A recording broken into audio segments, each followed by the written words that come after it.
Wow. Wait a minute, I got to cut you off, brother. See, because that right there is when people, that's why, you know, the nations all around the world look down at us. Okay? There's a certain line where racism ends and stupidity begins. When you say, oh, yeah, those guys just want a nice house and they want to take care of their family, they must want to be white people. Like, what type of people are you? And why would you identify with black people with the opposite of that? Must obviously. So obviously black folks in their mind don't want a nice house. They want to live in a cardboard box. They obviously don't want to take care of their family. They want to starve. They want to be, you know, or excuse me, they want to actually overeat. They want to be overweight, diabetes, high blood pressure, the likes. You name it. You know how it goes down. Where do they get this from? Like who's feeding them this? And are they listening to this stuff as they're saying it? Like, what's happening right now in our communities, B?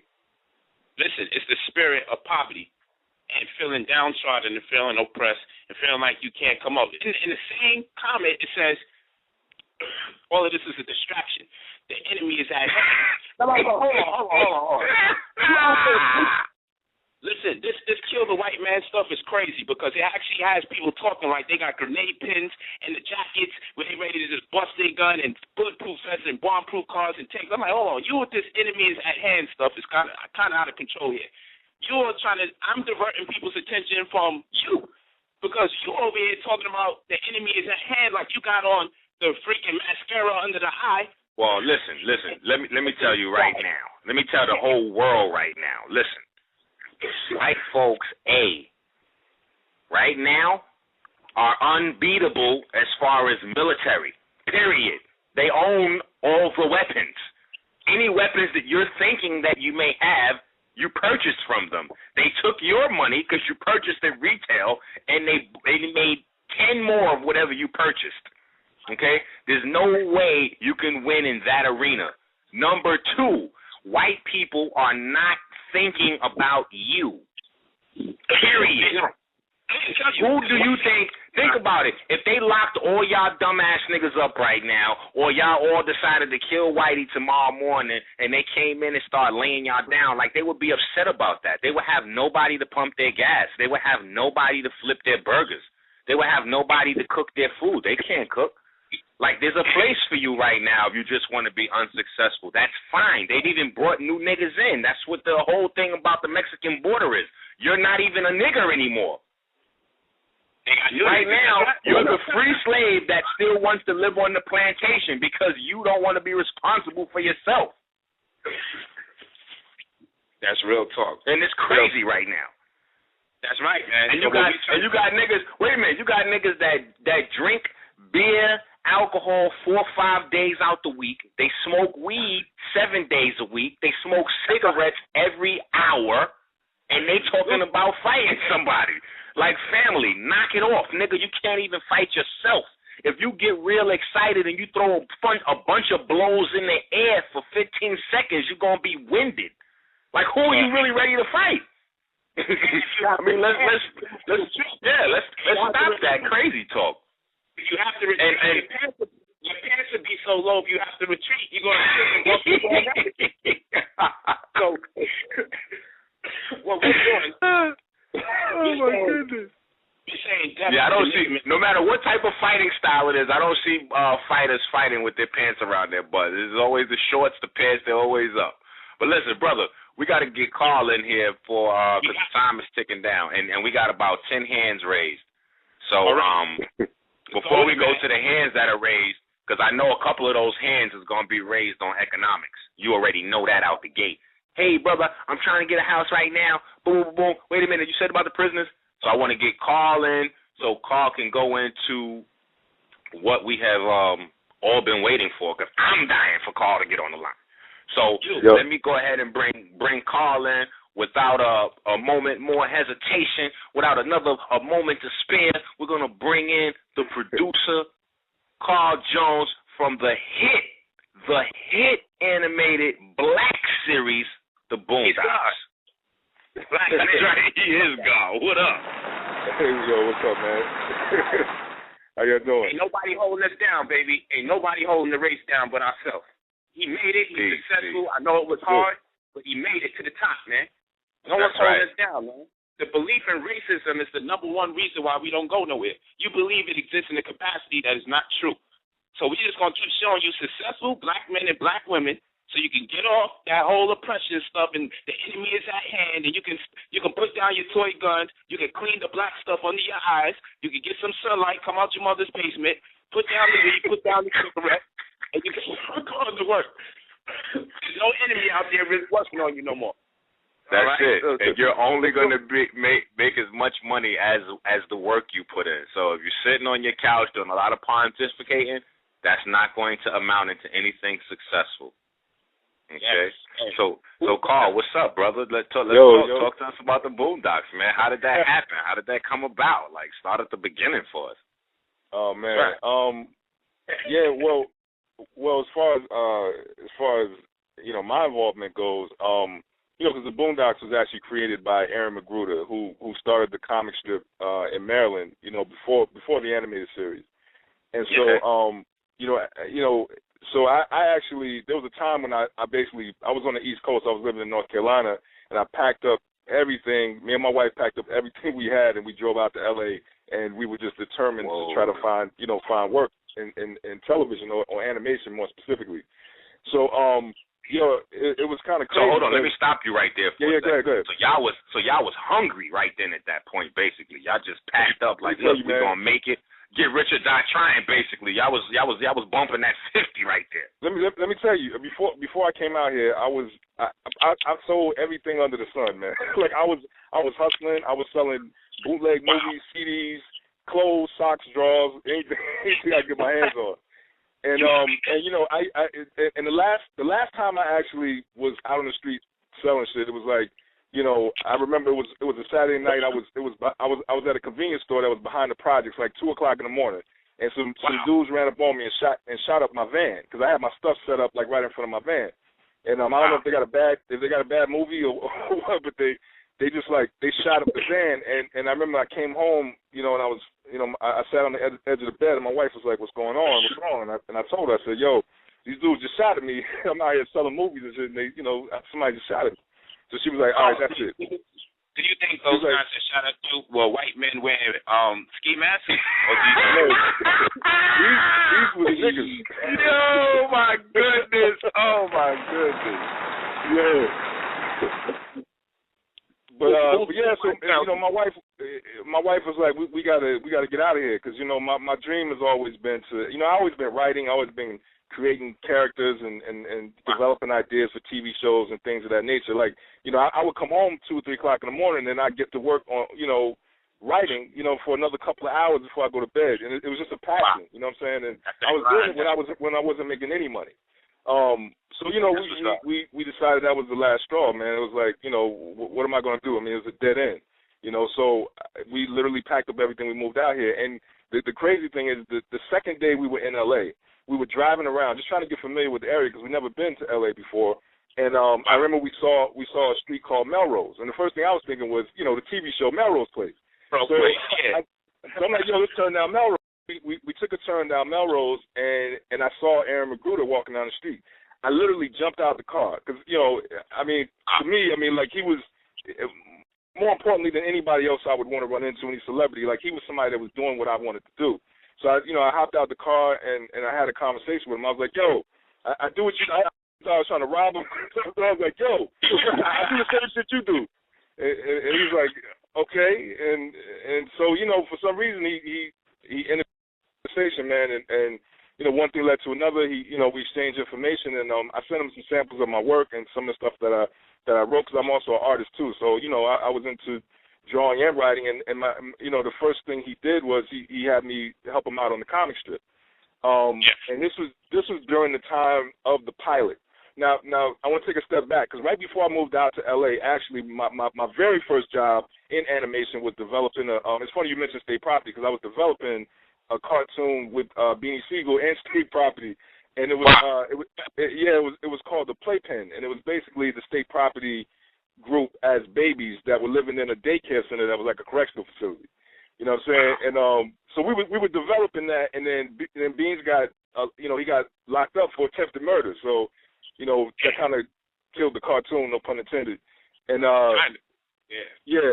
so we went from that was my very first exposure into that business. And then, like I said, we came out to LA, and and things hit it off, man. I started producing the first season, and we were doing the comic strip at the same time. Then we had to stop the comic strip because the production was so heavy; it took so much out of us. And from there, man, we produced 2 more seasons, and then I went on to do some other things. Wow. That's deep. During the course of you writing, you say you was writing for hours. I'm pretty sure, but I want to ask, did you have any naysayers around you? Did you have any people that were like, you're wasting your time? You want to write a movie? Or you bugging? Like, get a job or something. Did you have that kind of opposition around you? And if so, what gave you the drive to just continue to do what you do? Was it a vision? Did you feel like I'm going to make it one day? Was you just doing it for fun, or did you always have the ambition to be part of something this big? Well, I think one was, well, first of all, there was people around me all the time, everybody. I mean, like, that was telling me that, you're wasting your time, like, you know what I'm saying? Like, I had boxes and boxes of just, artwork, drawings, writings, and just stuff that I was just messing around with in my own spare time. And at one point in time, I was actually even trying to, like, do my own comic book. And I remember, during that time, I was still, like, I was hustling stuff on the street, doing, going in and out of barbershops. And I remember, all the other people I knew in the community that was doing the same thing. They were like, yo, why you waste your time with that? Like, I would go to, like I would go to an Office Depot or to a Kinko's to make copies for my mixtapes and my DVDs, and I would also be making copies of my artwork. And they're like, yo, why you waste your time with that? You know what I'm saying? Like, what are you going to do with it? You can't make no money off it. And the whole time I was thinking, somehow, I don't know exactly how. I didn't have the formula, but I knew that if I just stayed persistent at it, eventually some door was going to open up. And mind you, I was also studying under Dr. York at the time, so like a lot of my ethics and my determination and my drive, came from those teachings. So it was I had that, but I didn't really listen to it. Plus, most of the niggas that was saying that was broke anyway. They wasn't getting anything, so I knew. You know what I'm saying? I knew where it was coming from. So I just kind of, I didn't listen to it.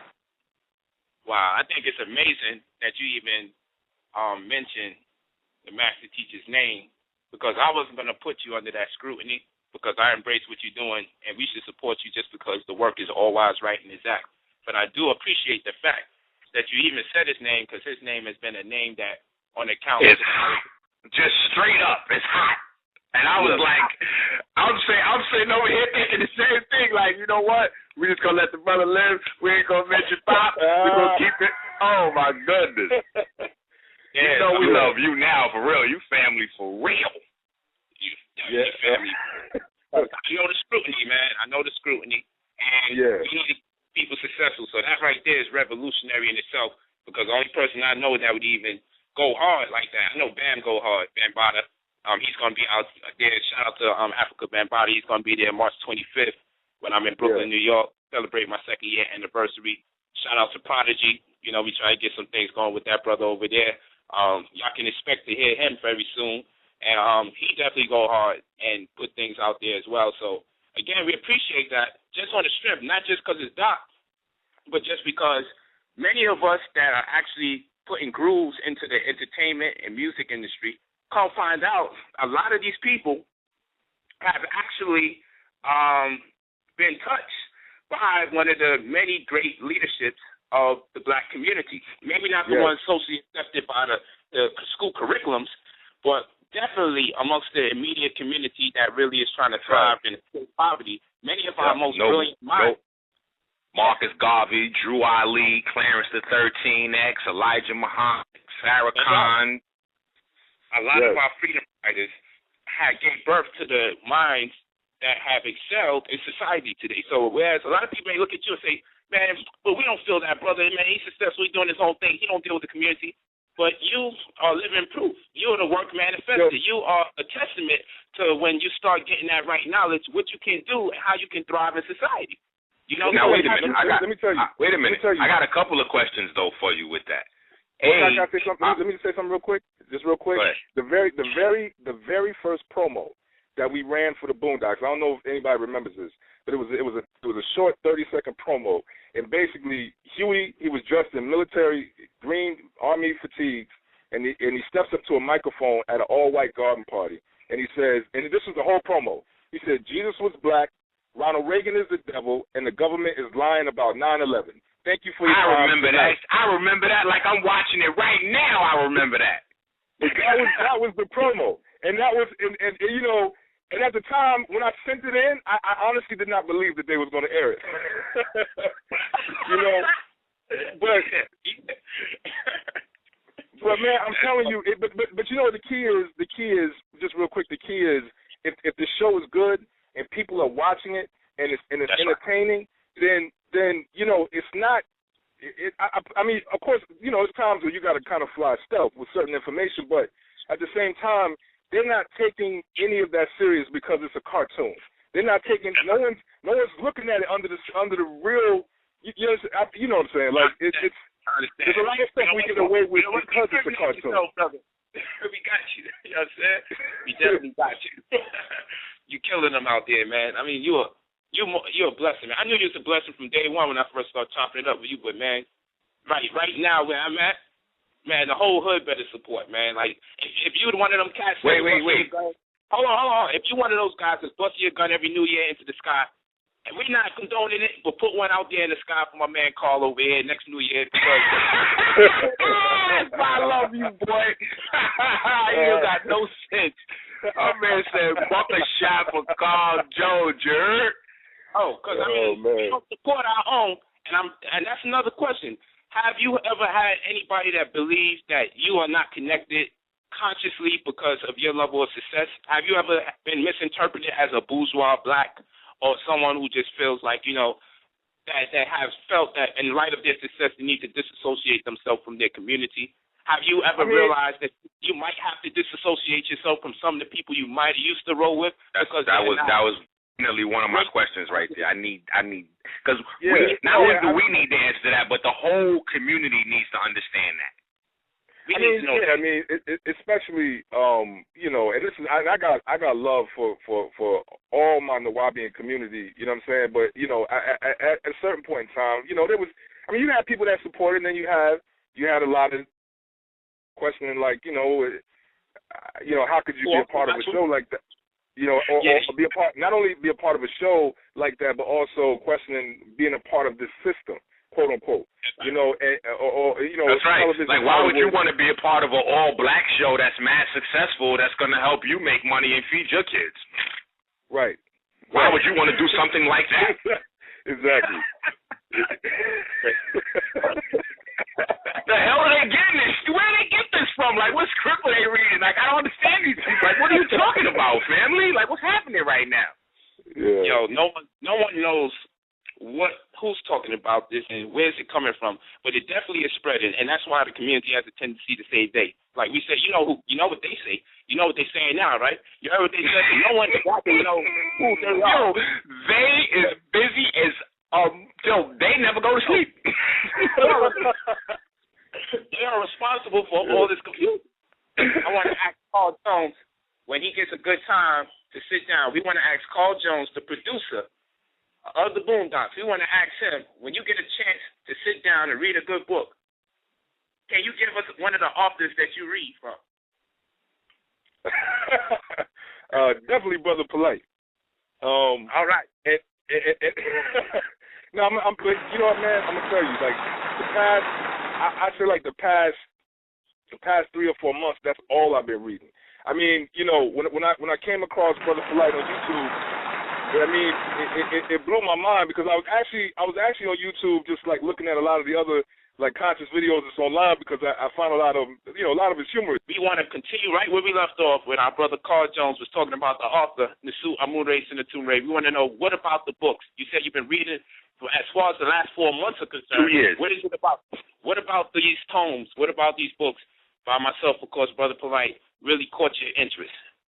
Well, I mean, honestly, you know, ever since, you know, our master teacher, Dr.york, was locked up, incarcerated, you know, I've yet to come across information that has hit me or moved me the way that his books have moved me. You know what I'm saying? And I'm gonna tell you, man, like I said, the first thing I saw was a couple of YouTube clips where you were teaching class, and I was done from there. Like I literally went on the internet and looked for every single video I could find, and I'd be pissed if I couldn't find one or two up in the next week. Like if I didn't have a new POLIGHT video to watch, like it was a problem, you know. Cause there was just I mean, this was before you got to the real estate and everything. This is when you were getting into the the power of the crystals and you were breaking down telekinesis and I mean all that kind of stuff, man. Like I was just hooked, man. I mean it's I don't even know how to sum it up in a nutshell, you know, but I'll just say that I mean it moved me on all levels, man. I mean because not only you hit so many different areas that most people, you know, or a lot of people in the conscious community usually neglect or may not necessarily have the information to put out. And the biggest, to me, the biggest impact that you've made to our community has been the economic program that you've laid out. And that's when I decided to call you. I was like, all right, now you took it to another level. You're talking about erecting a bank and all this. I'm gonna tell you, I took the tax lien certificate book after I read it twice. And I called the meeting with my accountant, and I sat down in front of him with the book, and I was like, "Yo, I need to open up an unincorporated common law trust, and I want a QRP." And he was like, "What? He didn't even know that unincorporated common law trust was." You know what I'm saying? Wow. And at that point, I realized that this is privileged information. And I know a lot of people might say, "Well, you can get that anywhere, and there's other places you can find it." But yeah. And they said the same thing, about Dr. York with a lot of information he was putting out. They would say, yeah, it exists somewhere or it was written in another book. But how many took it upon themselves to research or find the answers to these questions that they say that everyone else already had the answers to? Because, and that's just, that's right.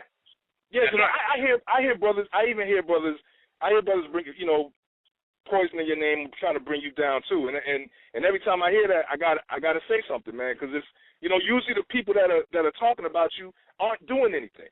They don't have 8 or 9 houses. You know what I'm saying? They don't have any books written, not one. They don't have a pamphlet or a brochure written. That's right. So when I came across your information, it wasn't just the fact that you was teaching. You also represented everything you were teaching. You also you did everything that you taught about. You were doing. So it wasn't about me having to read it. I could see you doing it. I saw the video that you put up, where you did the tour around your house, and that empowered me, man. I mean, to be honest, and let me just say this real quick. A lot of people get it twisted when they see someone that's got a TV show or they see people on TV and just assume that they may be rich or wealthy, and 9 times out of 10, that's not the case. Usually out here in this business, there's a small window, especially for black people. There's a small window of time where you are hot, where you're the hot writer or the hot producer or the hot actor. And when that window closes, if you haven't used that success to leverage it into other areas, then you left out there. And if you don't have a financial plan, or if you didn't start taking that money that you was making and putting it into other things and knowing how to move it, and you know what I'm saying, you'll be caught out there. I know plenty of black actors right now that are out of work and that are struggling and looking for opportunities, and they didn't take advantage of that window. Can you reiterate? You said something that was real deep and profound, because you coming from a different perspective. You Hollywood, you up in California. This is very interesting that black children need to know. I need you to go over that again. You said something in regards to the economic information that I've been coming out with, how expedient, how important, and how imperative it is to get this information, particularly because you said something very, very enlightening and very paradoxical. You said something to the effect that a lot of black actors and other celebrities, particularly that just because we might see them on TV, their economic situation isn't exactly intact, and they need this information just as much. Is that what you were saying? That's exactly what I'm saying. That's exactly what I'm saying. Because you have to understand, the Hollywood model is set up to get as much as they can out of the talent without having to pay much money, and if you're fortunate to be one of the premier writers, producers, or actors, then you can demand your price, but it's only after you've shown that you've made somebody some money. Meaning, if you had a show on Fox, and you got them into profits. And you can go somewhere else and make them pay you what you made or more than what you made on that show. But if you're in a circumstance where you haven't made someone a substantial amount of profit, then it's hard for you to demand your price, because you gotta understand, like, there's only room. I mean, how many black animated TV shows are on the air right now? How many Denzel Washingtons are there? How many Will Smiths are there? And you'll never see them work together. So there's a lot of things. There's a lot of things people don't understand when it comes to this business, and Hollywood has sold a lot of people this dream that when they come here, they're going to become famous and wealthy and rich because they're on TV, and they'll go chasing that. And then when they don't achieve it, a lot of people end up they end up doing porn, they end up strung out on drugs or whatever. They start finding other things to get into to either take their minds out of it or just to make ends meet. And the cost of living out here is crazy. So if you don't, and that was the thing. Like I said, the main thing that really, really had an impact on me was this economic strategy that you had with the tax lien certificates and the tax deeds and the properties and the real estate, because that is something, regardless of what business you're in, regardless of how much money you're making, you can always count on real estate. And you broke it down in a very simple form. You had a very simple, formulaic way of doing it. And when I read it, I remember you said you're gonna be surprised at how easy this is, and it baffled me, man. But then I also realized just how uneducated we are when it comes to stuff like this. So I think I'm talking about, as far as I'm concerned, if you're Sam Jackson, you should know this information, because you just never really know. You know what I'm saying? Like, you can't put all your eggs in one basket, because Hollywood is I'm telling you, man, it's shaky. It's like one minute you're hot and the next minute you're not. Man, you are a gift to the community just by sharing that information, because I've never heard nobody from the realm of Hollywood share that information. Maybe my man Prodigy might put something out there. We're going to have him on the show. Maybe we might have heard Prodigy put some information out there, but you really don't hear very successful people tell you. It's kind of like a secret, and sometimes I wonder if they're feeling a little insecure that things aren't exactly the way it is, the embarrassment that might even come behind being a face, a household name, and can't stride in the capacity that you wish you really could stride in. That might play a role on you psychologically. Now you're giving me the impression, or now I'm coming to the realization that I can see why so many entertainers wind up being strung out on drugs, wind up being inconsistent emotionally, where you say, hold up, you have all this success. I just finished watching a rerun of you. How could you throw your life away? But now you are showing us another side of what's going on, and that's why I said you are a blessing to our community, even taking the time out to come into the New Covenant Forum and share this kind of information with us, because we have a lot of young brothers and sisters that were about to quit their day job until you gave them that information. They was about to quit their day job. And I believe that that information, what you just said right there, is the most valuable thing that we heard and will hear for quite some time in our community, as many of us are saying, I'm trying to get to the business and entertainment industry.